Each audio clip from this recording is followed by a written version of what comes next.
Corporate account unit first amalgamation and absorption of કંપનીના સંયોજન અને સમાવેશના હિસાબો.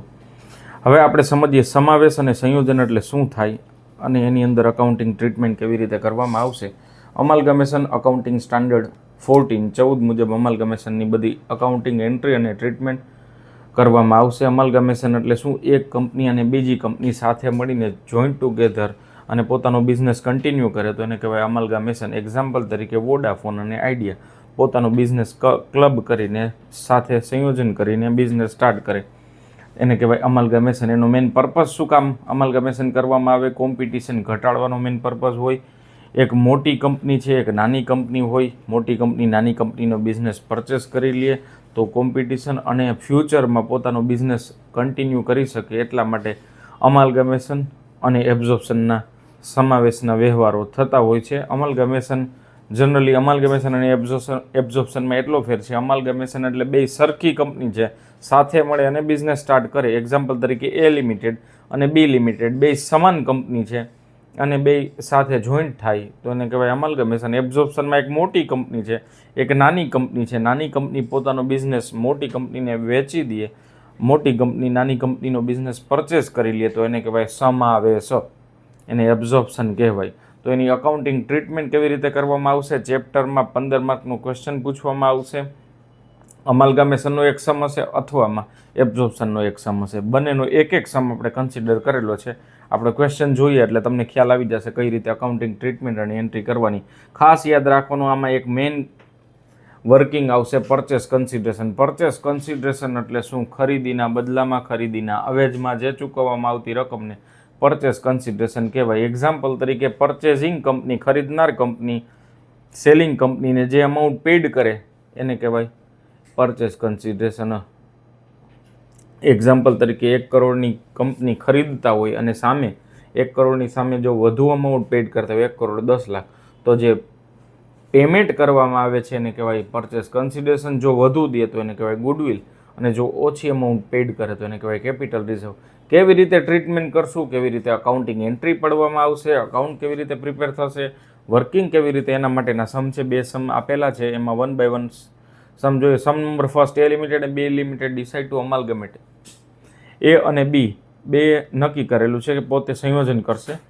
હવે એનો પોતાનો બિઝનેસ છે take over for which A limited take overs business of B limited. એટલે બી લિમિટેડનો બિઝનેસ છે એ લિમિટેડ પરચેસ કરી લેશે. એટલે બી લિમિટેડ અહીંયા સેલિંગ કંપની થાય અને એ લિમિટેડ છે એ પરચેઝિંગ કંપની જે ખરીદી કરી લેશે. બંનેની બેલેન્સ શીટ આપેલી છે, એડજસ્ટમેન્ટ જોઈએ. સૌથી પહેલાં છે A limited took over the business of B limited on 1 April 2026. A limited paid the purchase price. હવે એ લિમિટેડે પેડ કરવા પડે. શું કામ? એ લિમિટેડ ખરીદનાર છે, બી લિમિટેડ વેચનાર છે. અમુક અમાઉન્ટ પેડ કરવી પડશે. કેવી રીતે પેડ કરશે? તો એના બે એડજસ્ટમેન્ટ આપેલા છે. જે પેડ કરવામાં આવશે એને કહેવાય પરચેસ કન્સિડરેશન. ખરીદીના અવેજમાં જે અમાઉન્ટ પેડ કરવામાં આવે એમાં પહેલું છે કે 70,000 રૂપિયા ઇક્વિટી શેર દ્વારા એક શેરના 10 રૂપિયા એવી રીતે બી લિમિટેડને ચૂકવવામાં આવશે. અને બીજું છે 14% પ્રેફરન્સ શેરને 100 રૂપિયાવાળા એને 10% પ્રીમિયમે પેડ કરવામાં આવશે. તો બી લિમિટેડને આપણે ચૂકવવામાં આવશે. કઈ રીતે ચૂકવશું? તો કે એ લિમિટેડ એટલે ખરીદનાર કંપની 7 લાખના ઇક્વિટી શેર અને પ્રેફરન્સ શેર કેટલા? જો પ્રેફરન્સ શેર બી લિમિટેડના જેટલા હતા એમાં 10% વધારે ચૂકવશે એટલે પ્રીમિયમે ચૂકવશે. તો ટોટલ કેટલા ચૂકવશે? 3,74,000. ખ્યાલ આવી ગયો? બી લિમિટેડને પેડ કરવા પડે. કોણ પેડ કરશે? એ લિમિટેડ. કઈ રીતે પેડ કરશે? તો એના બે એડજસ્ટમેન્ટ આપેલા છે. પહેલું એડજસ્ટમેન્ટ અને બીજો એને કહેવાય પરચેસ કન્સિડરેશન. પછી બીજું શું ક્વેશ્ચનમાં આપેલું છે? થર્ડ છે debenture of B limited were converted into equal number of debenture of A limited. એટલે બીના જેટલા ડિબેન્ચર છે એ હવે એના બની જશે. સેમ અમાઉન્ટ સેમ જ રહેશે પણ હવે એ લિમિટેડના બની જશે. Statutory reserve of B limited are still to be retain for 2 year. Prepare balance sheet of A limited in the following 2 cases. Amalgamation in nature of merger, amalgamation in nature of purchase. બંને કેસની અંદર આપણે balance sheet prepare કરવાની છે. ક્વેશ્ચનની અંદર પૂછેલું છે balance sheet prepare કરો. બે કેસ અલગ રીતે સમજશું. મર્જરમાં શું ફેર છે, પરચેઝમાં શું ફેર છે, જ્યારે ક્વેશ્ચન સમજશું અને એનો આન્સર સમજશું ત્યારે હું તમને સાથે સાથે સમજાવતા જઈશ. સૌથી પહેલો કેસ આપણે સમજીએ મર્જર. મર્જરમાં શું ધ્યાનમાં રાખવામાં આવશે? મર્જરની અંદર નેટ અસેટ્સ મેથડ આવે. સર નેટ અસેટ્સ એટલે શું? હું કોઈ પણ કંપનીનો બિઝનેસ પરચેસ કરતો હોય તો એની ટોટલ અસેટ્સ હું ખરીદું અને એના દેવાના હોય એ પેડ કરી દઉં, તો અસેટ્સમાંથી લાયબિલિટી માઇનસ કરવું એટલે જે અમાઉન્ટ મળે એને કહેવાય નેટ અસેટ્સ. એના બેઝ ઉપર જો પેમેન્ટ કરવામાં આવે તો એ પરચેઝ મેથડ કહેવાય. મર્જરની અંદર ડાયરેક્ટ પેમેન્ટ થાય અને રિઝર્વની ટ્રીટમેન્ટ બેલેન્સ શીટમાં પ્રિપેર કરવામાં આવે, બેલેન્સ શીટમાં દર્શાવવામાં આવે. કઈ રીતે ટ્રીટમેન્ટ કરશું ને આપણે જોઈએ. સૌથી પહેલાં મર્જરના કેસની અંદર સૌથી પહેલી ઇન્ફોર્મેશન કેવી રીતે પેડ કરશે, કોણ? એ લિમિટેડ. કોને? બી લિમિટેડને. તો એડજસ્ટમેન્ટમાં જ આપેલું છે 70,000 ઇક્વિટી શેર, એક શેરના 10 રૂપિયા એટલે 7 લાખ. આ શેની ગણતરી છે? પરચેસ કન્સિડરેશનની. ખરીદીના બદલામાં કેવી રીતે પેડ કરવામાં આવશે? આ પેડ કોણ કરશે? એ લિમિટેડ. કોને કરશે? તો કે બી લિમિટેડ. જો અહીંયા લખેલું છે બી લિમિટેડને. અને પ્રેફરન્સ શેર 3,40,000 બી લિમિટેડના હતા, એમાં 10% વધારાનું પ્રીમિયમ આપશે એટલે ટોટલ પેડ કરશે 3,74,000. Total amount paid by A limited to the B limited that would be 10,74,000. હવે ટોટલ શેર કેપિટલ કેટલી પરચેસ કરવામાં આવશે? કોના દ્વારા? મર્જરના કેસમાં અને પરચેસના કેસમાં આટલો ફેર. શેર કેપિટલ કેવી રીતે પરચેસ કરવામાં આવશે? કોણ લેશે? શેર કેપિટલ લેશે એ લિમિટેડ.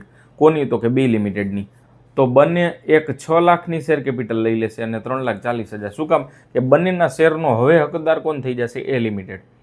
તો આટલી એની જે કેપિટલ હતી એ પરચેસ કરવામાં આવશે.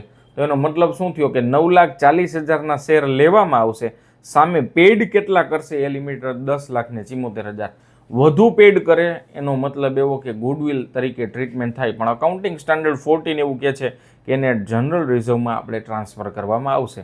એટલા માટે આપણે જનરલ રિઝર્વમાં ટ્રાન્સફર કરશું. કેટલી બેલેન્સ? 10,74,000માંથી ટોટલ પેમેન્ટમાંથી કેટલી કેપિટલ લે છે? 9,40,000. તો આ મર્જરના કેસની અંદર આપણે ટ્રીટમેન્ટ કરી જનરલ રિઝર્વની. બંનેના કેસની અંદર પરચેસ કન્સિડરેશન અને એનું પેમેન્ટ એ અલગ રીતે થાય. પણ આમાં કઈ રીતે કરવાનું? પેમેન્ટ જે કરવાનું છે માઇનસ શેર કેપિટલ બંનેની, ઇક્વિટી અને પ્રેફરન્સ 6 લાખ અને 3,40,000 ક્વેશ્ચનમાં જ આપેલું છે. તો આ ટ્રીટમેન્ટ થઈ ગઈ પહેલી મર્જરના કેસમાં ખરીદીની. હવે બેલેન્સ શીટ પ્રિપેર કરવાની છે. કોની બેલેન્સ શીટ પ્રિપેર કરવાની? તો બેલેન્સ શીટ પ્રિપેર કરવાની છે એ લિમિટેડની. એ લિમિટેડ એટલે ખરીદનાર. ખરીદનારની બેલેન્સ શીટ જોઈએ, એક જ વર્કિંગ હતી અને એની સાથે હવે બેલેન્સ શીટ પ્રિપેર કરવાની છે. એ લિમિટેડના પોતાના શેર તો આવશે જ, આ બેલેન્સ શીટમાં જ આપેલા છે. એ લિમિટેડના શેર પ્લસ 70,000 વધારાના જે પેડ કરે છે, શેર દ્વારા પેમેન્ટ કરે છે, એડજસ્ટમેન્ટ ફર્સ્ટમાં આપેલું છે. તો ટોટલ શેર કેટલા થશે? એ લિમિટેડમાં 1,70,000 એના ગુણ્યા એક શેરના 10 રૂપિયા એટલે 17 લાખ. હવે પ્રેફરન્સ શેર 12%ના અને એ ક્વેશ્ચનમાં આપેલા છે 12%ના પ્રેફરન્સ શેર છે એ લિમિટેડના અને બી લિમિટેડને પેડ કરશે એ છે 3,40,000. આ કેવી રીતે આવ્યા? 3,40,000 પ્લસ 10% પ્રીમિયમે પેડ કરવાના છે, ચૂકવવાના છે. એટલે આ બંનેની જે કેપિટલની બેલેન્સ છે એ ક્લબ થાય, મર્જ થાય, ભેગી થાય અને બેલેન્સ શીટમાં દર્શાવવામાં આવે. કોના? તો કે ખરીદનારના બુક્સમાં. તો આ શેર કેપિટલની ઇન્ફોર્મેશન આપણે થઈ ગઈ. હવે ખાસ યાદ રાખવાનું, મર્જરના કેસમાં રિઝર્વ બંનેના ફર્મના, બંનેના એટલે શું? ખરીદનાર અને વેચનાર બંનેના ક્લબ થાય, મર્જ થાય. જ્યારે પરચેઝના કેસની અંદર ખાલી મેઇન કંપની, ખરીદનાર કંપનીના જ રિઝર્વ આવે, એક્સેપ્ટ ઇન્વેસ્ટમેન્ટ અલાઉન્સ રિઝર્વ. એ આપણે જોશું, ટ્રીટમેન્ટ કરશું એટલે ખ્યાલ આવી જશે. રિઝર્વ્સ અને સરપ્લસની અંદર તમારી પાસે એ લિમિટેડના કેટલા રિઝર્વ છે? 1 લાખ. બીના કેટલા છે? 50,000 અને 1,34,000 આપણે જે ટ્રીટમેન્ટ કરી દર્શાવ્યું રિઝર્વની બેલેન્સ યુટિલાઇઝ કરવામાં આવશે એ લિમિટેડ દ્વારા. તો એ કેટલા થશે? ટોટલ 16,000 રૂપિયા. જે 1,34,000 આપણે ઉપર વર્કિંગમાં દર્શાવેલ છે. પછી એક્સપોર્ટ રિઝર્વ 60,000 એ લિમિટેડના અને 40,000 ક્વેશ્ચનમાં જ આપેલા છે બી લિમિટેડના. પછી ઇન્વેસ્ટમેન્ટ અલાઉન્સ રિઝર્વ એ ખાલી બી લિમિટેડમાં જ છે. તો બી લિમિટેડમાં જેટલા છે એટલા એઝ ઇટ ઇઝ આપણે ધ્યાનમાં લેવામાં આવશે. પછી છે પ્રોફિટ એન્ડ લોસની બેલેન્સ 1,50,000 એ લિમિટેડમાં અને 1,00,000 છે એ બી લિમિટેડમાં. ટોટલ કેટલા થાય? 2,50,000. તો આ ટ્રીટમેન્ટ આપણે શેર કેપિટલ અને રિઝર્વ્સ એન્ડ સરપ્લસની મર્જરના કેસમાં બેલેન્સ શીટની જોઈ. પછી આવે છે ડિબેન્ચર. તો ડિબેન્ચરમાં એ લિમિટેડના 1,00,000 અને બી લિમિટેડના 70,000 એ સાથે મળીને 1,70,000. પછી ક્રેડિટર, બંનેના ક્રેડિટરનો ટોટલ એડ થાય 90,000 પ્લસ 70,000. આ બ્રેકેટમાં લખી જ નાખવાનું. અહીંયા મેં આન્સરમાં નથી આપેલું, પણ તમારે બ્રેકેટમાં લખી જ નાખવાનું એટલે તમને ખ્યાલ આવી જાય. પછી અધર કરંટ લાયબિલિટી ક્વેશ્ચનમાં જ આપેલી છે 40,000 અને બીજી વધારાની છે 30,000, ટોટલ 70,000. આવી રીતે ટોટલ થાય છે 33 લાખ રૂપિયા. હવે અસેટ્સની ઇન્ફોર્મેશન આપણે લખતા જઈએ. અસેટ્સમાં છે લેન્ડ એન્ડ બિલ્ડિંગ, એ લિમિટેડની 5 લાખ અને બી લિમિટેડની 3,10,000. પછી પ્લાન્ટ એન્ડ મશીનરી 6,50,000 અને 3,40,000 ક્વેશ્ચનમાં જ આપેલું છે. પછી ફર્નિચર 1,15,000 અને બી લિમિટેડના છે 70,000. પછી છે નોન કરંટ ઇન્વેસ્ટમેન્ટ ક્વેશ્ચનમાં જ આપેલા છે 1,40,000 પ્લસ એ લિમિટેડના છે અને 1,00,000 છે એ બી લિમિટેડના. તો બધાનો સમેશન. પછી સ્ટોક છે 2,50,000 અને 1,90,000. આ સાથે કેલ્ક્યુલેટ કરતા જ જાજો એટલે તમને ખ્યાલ આવી જાય, સમની પ્રેક્ટિસ થઈ જાય અને તમે ઇઝીલી એક્ઝામની અંદર સમ કરી શકો. 15 માર્કનો સમ છે, ઇમ્પોર્ટન્ટ છે. પછી છે ડેટર્સ 1,80,000 એ લિમિટેડના છે અને બી લિમિટેડના છે 2,06,000. તો ટોટલ 3,86,000. કેશ અને બેંકની અંદર 1,45,000 એ લિમિટેડના અને 1,04,000 બી લિમિટેડના. આવી રીતે ટોટલ 2,49,000. તો આ બધાનું સમેશન કરીને 33 લાખ રૂપિયા આવ્યા. એના પછી હવે બીજો કેસ છે મર્જરમાં. આપણે બેલેન્સ શીટ જોઈ અને વર્કિંગ જોઈ. હવે પરચેસમાં જ એ જ ઇન્ફોર્મેશન બંને સાથે પૂછવામાં આવે. 15 માર્કનો સમ છે એટલા માટે. હવે વર્કિંગ આપેલી છે, ઉપર મેં સમજાવેલું એનું જ, એમાં આપણે નથી જતા. હવે જોઈએ મર્જરની પછીનો કેસ પરચેસમાં પેડ કરવામાં આવે છે એ લિમિટેડ દ્વારા બી લિમિટેડને 7 લાખના શેર. એડજસ્ટમેન્ટ ફર્સ્ટમાં જ કીધેલું છે. અને 3,40,000ના શેર પ્લસ 10% પ્રીમિયમ એટલે 34,000 પ્રીમિયમ એટલે 3,74,000. ટોટલ થાય છે 10,74,000. આટલું પરચેસ કન્સિડરેશન, આટલું ખરીદીના બદલામાં એ લિમિટેડ બી લિમિટેડને ચૂકવશે. હવે જ્યારે પરચેઝનો કેસ હોય ત્યારે નેટ અસેટ્સની કેલ્ક્યુલેશન જરૂરી બને. હવે નેટ અસેટ્સ કેવી રીતે થાય? જો આ કયા કેસમાં? પરચેઝના કેસમાં. અને નેટ અસેટ્સના બેઝ ઉપરથી આપણે ગુડવિલ અથવા કેપિટલ, નેટ અસેટ્સ અથવા એને કહેવાય ઇન્ટ્રિન્સિક વેલ્યુ, એના બેઝ ઉપર આપણે પરચેસ કન્સિડરેશન અને ગુડવિલની ગણતરી કરીએ. આ પરચેઝના કેસમાં જ ધ્યાનમાં લેવાનું. હવે નેટ અસેટ્સ એટલે શું? ચોખ્ખી મિલકત. ચોખ્ખી મિલકત એટલે શું?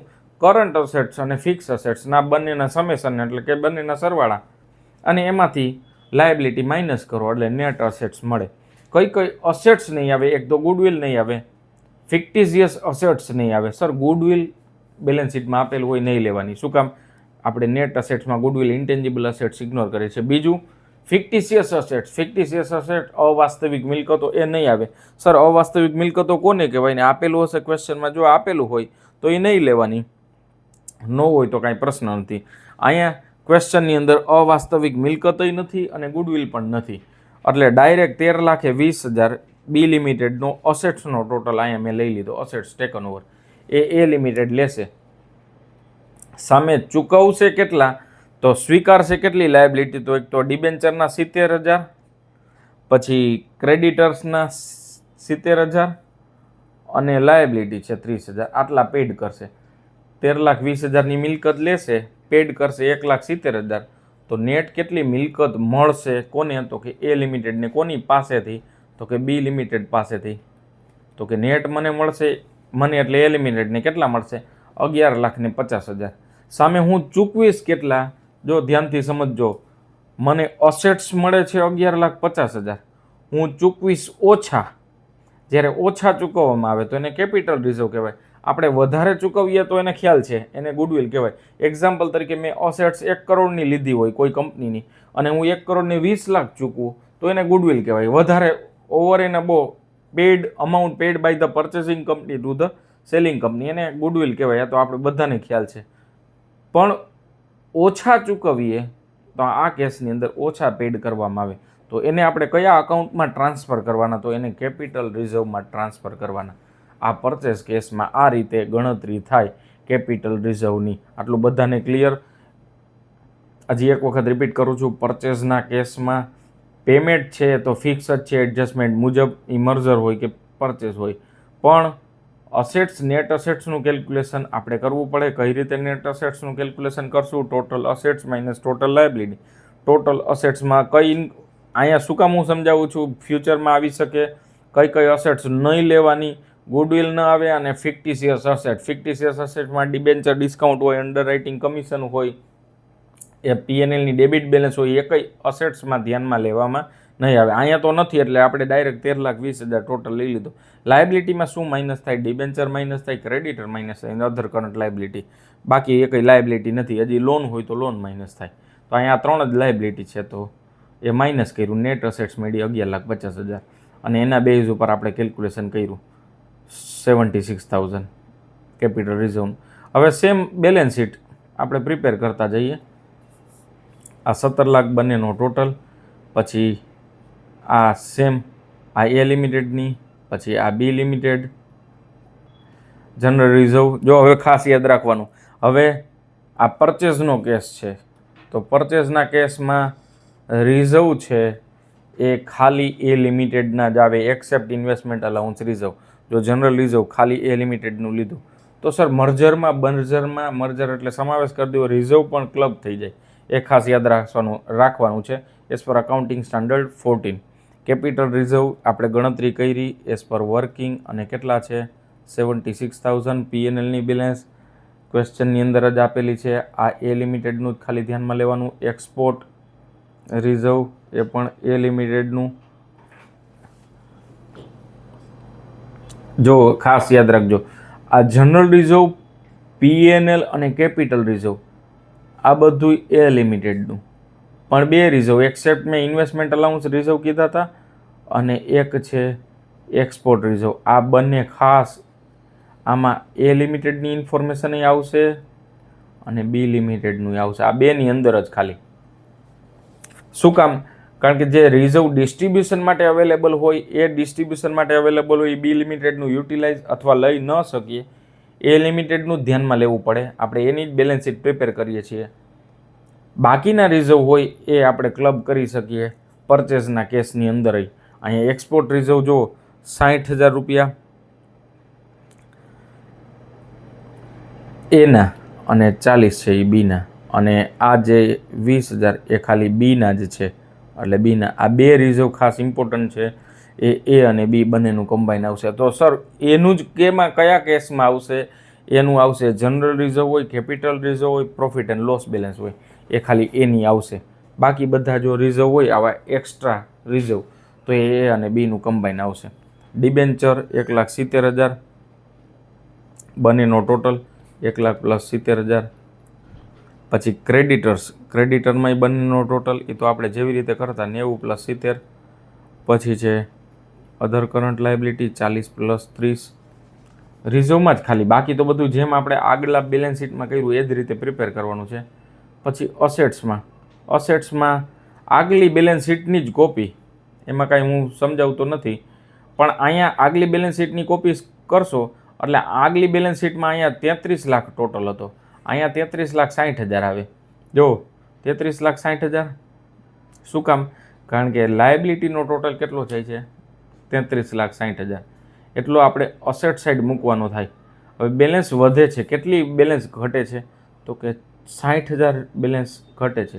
આ 60,000 એક સ્પેશિયલ અકાઉન્ટ ક્રિએટ થાય, એ થાય અધર કરંટ અસેટ્સમાં, અધર નોન કરંટ અસેટ્સમાં અમાલગામેશન એડજસ્ટમેન્ટ અકાઉન્ટ, સંયોજનનું હવાલાનું ખાતું, એ એક સ્પેશિયલ ટ્રીટમેન્ટ સ્પેશિયલ અકાઉન્ટ આવે. બાકી બધી balance sheet as it is આવે. પરચેસમાં સ્પેશિયલ એક અકાઉન્ટ ક્રિએટ કરવું પડે. જ્યારે ટોટલ સમેશન મેચ ન થાય ત્યારે, અને મેચ ન જ થાય એટલે લાયબિલિટીનો ટોટલ એઝ ઇટ ઇઝ 33,60,000 અહીંયા લખવાનો. પછી જે બેલેન્સ વધે તો એ અમાલગમેશન એડજસ્ટમેન્ટમાં આવે. જો ન આવતું હોય તો કાંઈ પ્રશ્ન નથી. અહીંયા આ બેલેન્સનો ડિફરન્સ આવે છે અને એ આવે છે 60,000 રૂપિયા. એ અસેટ સાઈડ જ આવશે, એ 60,000 રૂપિયા અહીંયા લખવાનું થશે. તો આ ફર્સ્ટ સમ અમાલગમેશનનો આપણે જોયો. અમાલગમેશનની ટ્રીટમેન્ટ મર્જરના કેસમાં અને પરચેઝના કેસમાં. હવે આપણે જોઈએ એબ્ઝોર્પ્શન. એબ્ઝોર્પ્શન એટલે સમાવેશ. મોટી કંપની નાની કંપનીને પરચેસ કરી લે, એનો બિઝનેસ ટેક ઓવર કરી લે, તેને કહેવાય એબ્ઝોર્પ્શન. એબ્ઝોર્પ્શનમાં જોઈએ the following is the balance sheet of Suvas limited as on 31 March 2026. Balance sheet આપેલી છે, પછી હવાલા આપેલા છે. સુવિધા લિમિટેડ એટલે મોટી કંપની એબ્ઝોર્બ લઈ લે છે, સમાવેશ કરે છે સુવાસ લિમિટેડ, અને લે છે એની કન્ડિશન શું, શરત આપેલે છે કે આટલી આટલી શરતે એ સમાવેશ કરશે. સૌથી પહેલાં છે Suvidha limited to cover tangible assets, એટલે બધી દ્રશ્ય મિલકત લઈ લેશે પણ એક્સેપ્ટ બેંક અને ઇન્વેસ્ટમેન્ટ. બે અસેટ્સ નહીં લે. કઈ કઈ અસેટ્સ નહીં લે? સુવિધા એટલે ખરીદનાર કંપની, વેચનાર કંપનીની. બેલેન્સ શીટ તમને હંમેશા વેચનાર કંપનીની જ આપેલી હશે એબ્ઝોર્પ્શનમાં, તો અહીંયા નહીં લે. શું કીધેલું છે? કઈ કઈ અસેટ્સ નહીં લે? એક તો બેંક બેલેન્સ નહીં લે અને ઇન્વેસ્ટમેન્ટ નહીં લે, બાકી બધી અસેટ્સ લઈ લેશે, એવું એડજસ્ટમેન્ટ નંબર ફર્સ્ટમાં કીધેલું છે. પછી આપણે આગળ જોઈએ અને adjustment second. The equity share holder of Suvas limited were to be allotted 5 equity share of Suvidha. સુવાસના એક ઇક્વિટી શેરના, આ સુવાસ માટે, સુવિધા એટલે નવી કંપની, સુવિધા ના કેટલા શેર મળશે? 5 શેર. આ સુવાસના એક શેરની સામે 5 શેર. અને સુવાસના ક્વેશ્ચનમાં કેટલા શેર આપેલા છે? બેલેન્સ શીટમાં 6,000 શેર છે, તો 6,000 શેરની સામે કેટલા શેર આપવા પડશે? તો કે 30,000 શેર આપવા પડશે. આ ખરીદીના બદલામાં કેટલી અમાઉન્ટ પેડ કરશે? કોણ? સુવિધા એટલે ખરીદનાર. કોને? સુવાસને એટલે વેચનારને. આટલી અમાઉન્ટ પેડ કરશે. અને એની પાછી માર્કેટ પ્રાઇસ કેટલી? તો કે 12 રૂપિયા. 10 વાળો શેર 12 કન્સિડર કરીને પેડ કરશે. એટલે પ્રીમિયમે એ કઈ રીતે ગણતરી કરશું એ આગળ આપણે જોશી. અને સાથે એક્સપેન્સ પણ પેડ કરશે. કોણ? સુવિધા. કયો એક્સપેન્સ? સર, જે સુવાસ છે પોતાનો બિઝનેસ બંધ કરે એ પ્રોસેસ કરવા માટેનો એક્સપેન્સને કહેવાય લિક્વિડેશન એક્સપેન્સ. એની અંદર જનરલી એડવોકેટની ફીઝ અને જે ડોક્યુમેન્ટેશન એક્સપેન્સ આવતો હોય એ પેડ કરે છે પરચેઝ કંપની, અને એ પરચેસિંગ કંપની છે સુવિધા. પછી થર્ડ એડજસ્ટમેન્ટ, સુવાસ લિમિટેડના શેરને, તો પ્રેફરન્સ શેર હોલ્ડરને 8 equity share of Suvidha for every share. એટલે એનો મતલબ એવો કે જેના સુવાસ પાસે એક હશે શેર તો એને સુવિધાના 8 શેર મળશે. અને અહીંયા ક્વેશ્ચનમાં પ્રેફરન્સ શેર છે 2,000. આ એક પ્રેફરન્સ શેર હશે એને 8 ઇક્વિટી શેર મળશે. તો 2,000 પ્રેફરન્સ શેર બેલેન્સ શીટમાં આપેલા છે, તો કેટલા ઇક્વિટી શેર મળશે? 16,000 ઇક્વિટી શેર પ્રેફરન્સ શેર હોલ્ડરને મળશે. અને એમાં પણ પ્રીમિયમ આપેલું છે. ઇન્વેસ્ટમેન્ટની વેલ્યુ કેટલાએ વેચવામાં આવશે? 82,000. 82,000 કઈ રીતે આપણે દર્શાવશું? જો ઇન્વેસ્ટમેન્ટ આપેલું છે ત્યાં લખી જ નાખીએ અમાઉન્ટ. ઇન્વેસ્ટમેન્ટ એટલે રોકાણો, રોકાણો વેચવામાં આવશે કેટલી અમાઉન્ટે? 82,000. પછી કીધેલું છે debenture હોલ્ડરને 10% premium, 20% premium, 10% debenture હોલ્ડરને.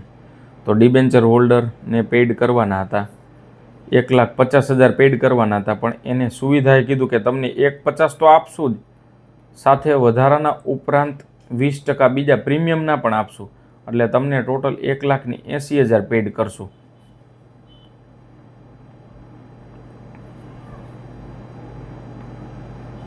%20 premium extra આપશું એટલે. પછી સુવિધા સ્ટોક 62,000માં લઈ લે છે. સ્ટોક કેટલામાં લે છે? 62,000માં. પછી કીધેલું છે મશીનરી 2,10,000 મશીનરીની વેલ્યુએશન કેટલી કરવામાં આવશે? આ જો ક્વેશ્ચનમાં કીધેલું છે આટલી વેલ્યુ, તો આપણે જ્યારે નેટ અસેટ્સની કેલ્ક્યુલેશન કરીએ ત્યારે આ અમાઉન્ટને ધ્યાનમાં લેવાની, 2,10,000. અને પછી લાસ્ટમાં કીધેલું છે ડાઉટફુલ ડેટર્સ ઉપર કેટલું ક્રિએટ કરવાનું છે reserve, bad debt reserve 5% BDR રાખવાનું છે. આટલા ક્વેશ્ચન તમને આપેલું છે. અને સાથે પછી કીધેલું છે રિયલાઇઝેશન અકાઉન્ટ, સુવાસના બુક્સમાં equity share holder, preference share holder એટલા અકાઉન્ટ પ્રિપેર કરો. તો 1 by 1 આપણે અકાઉન્ટ સમજીએ. સૌથી પહેલાં પરચેસ કન્સિડરેશનની ગણતરી સમજીએ અને પછી એની ટ્રીટમેન્ટ. સર, રિયલાઇઝેશન અકાઉન્ટ શું કામ પ્રિપેર થાય? જ્યારે કંપની બંધ થતી હોય ત્યારે એક અકાઉન્ટ પ્રિપેર થાય. તમે પાર્ટનરશિપ ફર્મ બંધ થતી હોય ત્યારે એક અકાઉન્ટ 12થમાં ડિઝોલ્યુશનમાં શીખેલા હશો, જેને કહેવાય રિયલાઇઝેશન અકાઉન્ટ, જેને ગુજરાતીમાં કહેવાય માલ મિલકત નિકાલ ખાતું. એવી જ રીતે કંપની બંધ થાય ત્યારે સેમ રિયલાઇઝેશન અકાઉન્ટ પ્રિપેર થાય અને એ સુવાસ બંધ થાય છે એટલે સુવાસના બુક્સ ઓફ અકાઉન્ટમાં રિયલાઇઝેશન બનશે.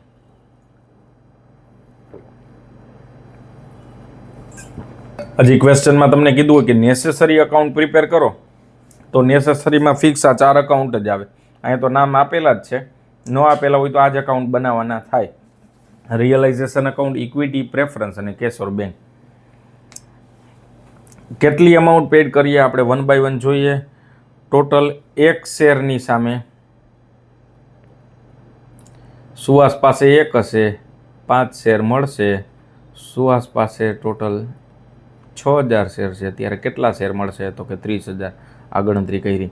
એક શેરના 10 રૂપિયા એટલે 3 લાખ શેરના પેટે અને 2 રૂપિયા વધારાના પ્રીમિયમ તરીકે આપ્યા છીએ એટલે 2 રૂપિયા 3 લાખની સામે આપણે કેટલા એને પેડ કરીએ છીએ? 3,60,000 વધારાના પેડ કરીએ, એક્સ્ટ્રા પેડ કરીએ પ્રીમિયમમાં. અને એવી જ રીતે એક શેરની સામે 8 શેર આપશે. ટોટલ શેર છે 2,000, તો એની સામે કેટલા શેર?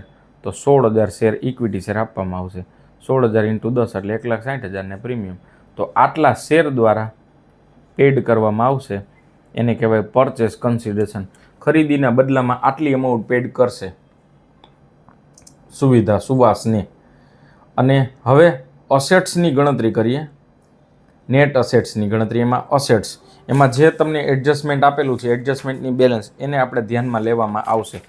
1 by 1 જોતા જઈએ એટલે તમને ખ્યાલ આવી જાય. સૌથી પહેલાં છે 1 by 1 પહેલી અસેટ્સ. આમાં મેં લખેલી છે સિક્વન્સ વગર, પણ તમે સિક્વન્સમાં જે પહેલેથી ધ્યાનમાં લેતી જવાની એ મુજબ જ લખવાની. સૌથી પહેલી આવે છે બિલ્ડિંગ. તો બિલ્ડિંગ કેટલા છે? બિલ્ડિંગ 5 લાખ. એમાં કાંઈ એડજસ્ટમેન્ટ નથી, તો બુક વેલ્યુ એટલે ક્વેશ્ચનમાં જે બેલેન્સ શીટમાં અસેટ્સની વેલ્યુ આપેલી છે. પછી મશીનરીની કિંમત કીધેલી છે 2,50,000 હતી, પણ 2,10,000 લેવું. આ કેમ છે?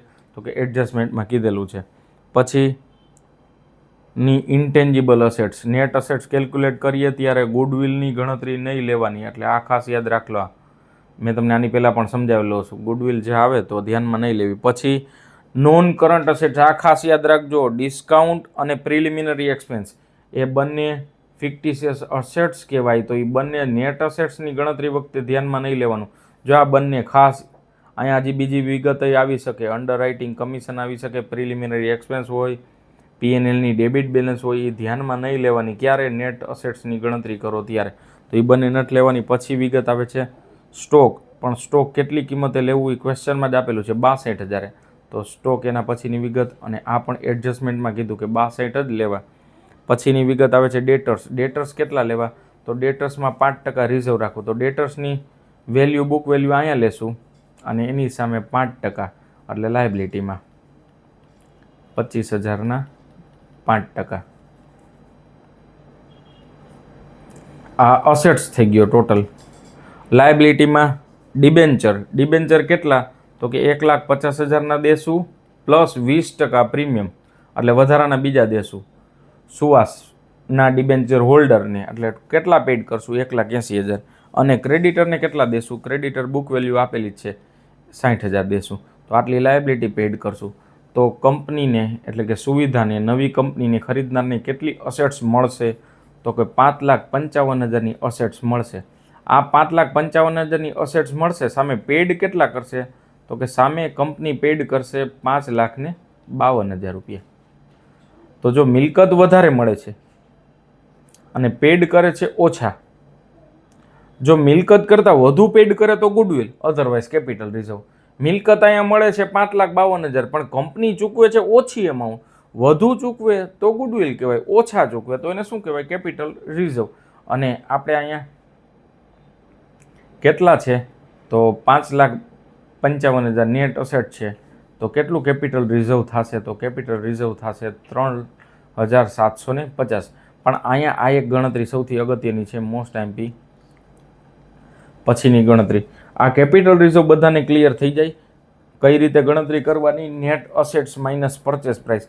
સર આ કઈ રીતે ખબર પડે? આ જ ફોર્મ્યુલા મૂકવી સાવ સિમ્પલ, તમે સમજો.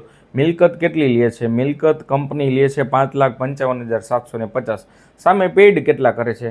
તો કે 5,52,000 જ કરે છે, ઓછા ચૂકવે છે તો કેપિટલ રિઝર્વ કહેવાય. ઓછા ચૂકવે કેપિટલ રિઝર્વ એટલે એ કંપનીને ખરીદનારને ફાયદો થાય એટલા માટે કેપિટલ રિઝર્વ કહેવાય.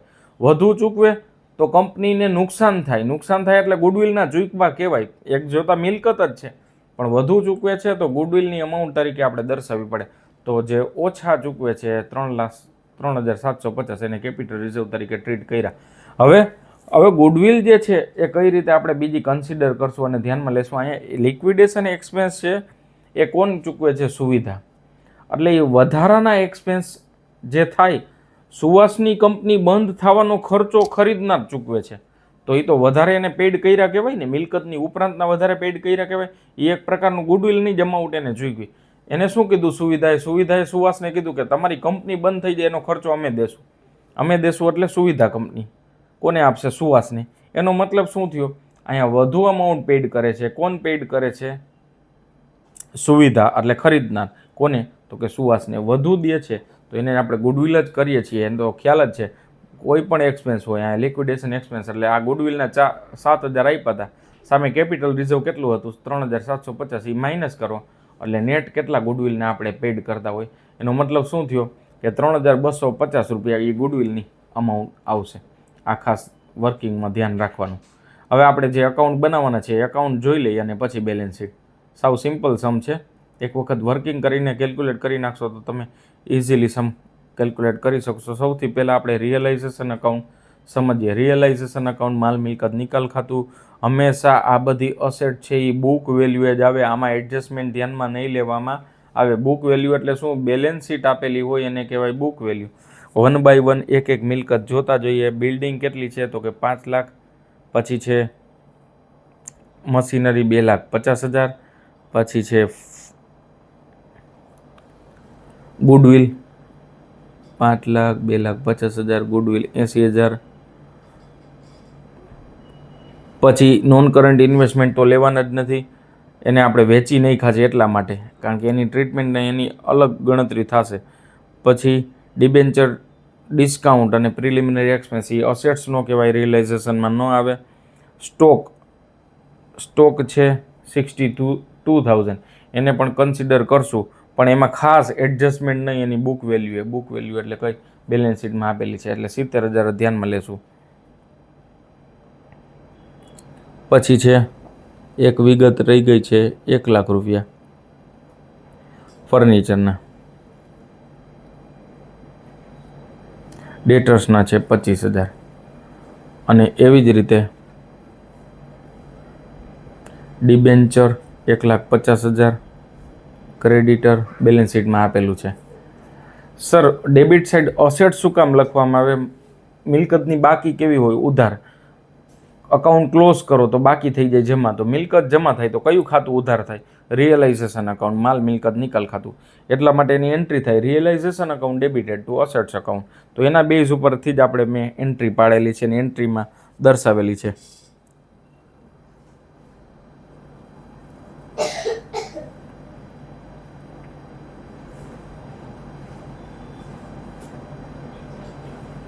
અહીંયા ફર્નિચર નથી, અહીંયા એક છે ઇન્વેસ્ટમેન્ટ છે. એક કરેક્શન કરી નાખજો, 1 લાખને ઇન્વેસ્ટમેન્ટ. ફર્નિચર વેલ્યુ નથી આપેલી, એક જો અહીં મેં કરેલું છે. પછી હવે સુવિધા પાસેથી કેટલી અમાઉન્ટ પેડ કરવામાં લેવાના કેટલા છે? તો કે 5,52,000, એને કહેવાય પરચેસ કન્સિડરેશન. તો એન્ટ્રી થાય અમાઉન્ટ ડ્યુ થાય, ડ્યુ ફ્રોમ ધી સુવિધા કંપની બાય સુવાસ કંપની, તો એન્ટ્રી વુડ બી સુવિધા account debited to realisation account, કેટલા 5,52,000. ઇન્વેસ્ટમેન્ટ વેચો, અમાઉન્ટ રિયલાઇઝ થાય, રોકડા આવે તે ઉધાર, એન્ટ્રી થાય બેંક ખાતે ઉધાર તે રિયલાઇઝેશન અકાઉન્ટ ક્રેડિટેડ. હવે આ બેની ટ્રીટમેન્ટ એના ખાતું બંધ થાય ત્યારે મળે, એટલે પહેલાં રિયલાઇઝેશન અકાઉન્ટ ક્લોઝ ન થાય, એના પછીનું અકાઉન્ટ આપણે પ્રિપેર કરવાનું થાય ઇક્વિટી શેર હોલ્ડર, અને ઇક્વિટી શેર હોલ્ડરનું હજી લાસ્ટમાં થાય. સૌથી પહેલાં બેંક, પછી પ્રેફરન્સ શેર હોલ્ડર, એના અકાઉન્ટ 1 by 1 આપણે ક્લોઝ કરવા પડે. તો સૌથી પહેલાં પ્રેફરન્સ શેર હોલ્ડરનું અકાઉન્ટ ક્લોઝ કરવાનું.